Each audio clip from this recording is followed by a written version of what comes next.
அது என்ன அப்டேட்னு பார்த்தீங்கன்னா, இப்போ ரீசெண்ட் டைமில் ரொம்ப ரொம்ப வைரலாக போயிட்டுருக்க கள்ளக்குறிச்சியில் நடந்த ஒரு கோர விபத்து சம்பவம் தான்.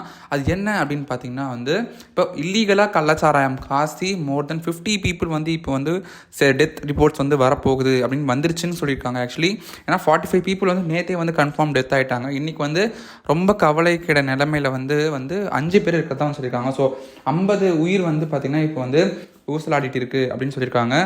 ஸோ இப்போ அதை அடுத்து பார்த்தீங்கன்னா நிறைய பொலிட்டீஷியன்ஸும் சரி, நிறையா ஆக்டர்ஸும் சரி, ஃபார் எக்ஸாம்பிள் நம்மளோட விஜய், எடப்பாடி பழனிசாமி, சீமான், கமலஹாசன், விஷால்லாம் என்ன சொல்லியிருந்தாங்கன்னா, இதுக்கான மொத்த காரணமே பார்த்திங்கன்னா கவர்மெண்ட்டு தான் காரணம், கவர்மெண்ட்டோட அலட்சியத்தை தான் காரணம்னு சொல்லியிருந்தாங்க.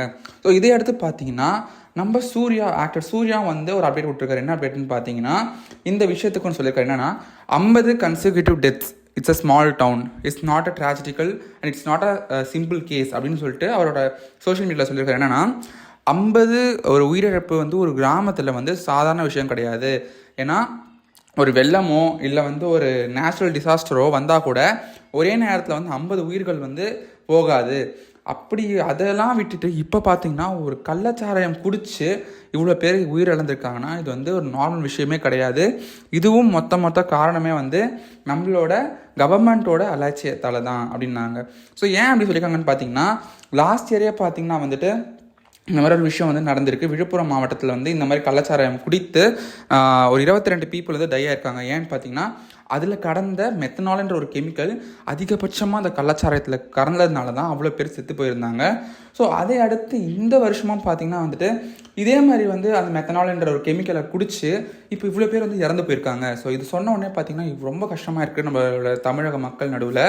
ஸோ நம்மளோட சூர்யா சார் என்ன சொல்லியிருக்காங்கன்னா, இந்த மாதிரி ஒரு போதைப் பொருளில் அவங்க அப்போவே ஒரு சட்டம் கொண்டு வந்திருந்தா இன்றைக்கி இந்த கள்ளச்சாராயம் காசி விற்கிறது இல்லீகலாக நடந்திருக்காது. ஸோ இது எல்லாமே நம்மளோட பொலிட்டிக்கல் பார்ட்டிஸ் எலெக்ஷன் டைமில் கொடுக்குற பஸ்வேர்ட்ஸ், அதாவது எலெக்ஷன் டைமில் கொடுக்குற ஒரு சத்தியத்தை இப்போ ஏன் காப்பாற்ற மாட்டுறாங்கன்னு சொல்லிட்டு அவரும் இதுக்கு ஒரு குரல் எழுப்பிட்டுருக்காரு. ஸோ இதை சொன்னோடனே பார்த்தீங்கன்னா நம்ம ஃபேன்ஸ்லாம் ரொம்ப ஹாப்பியாக இருக்காங்கன்னா சூர்யா சாரும் இதுக்கு ஒரு ஹெல்ப் பண்ணுறாருன்னு சொல்லிட்டு ஒரு நல்ல விஷயமா நடந்திருக்கு.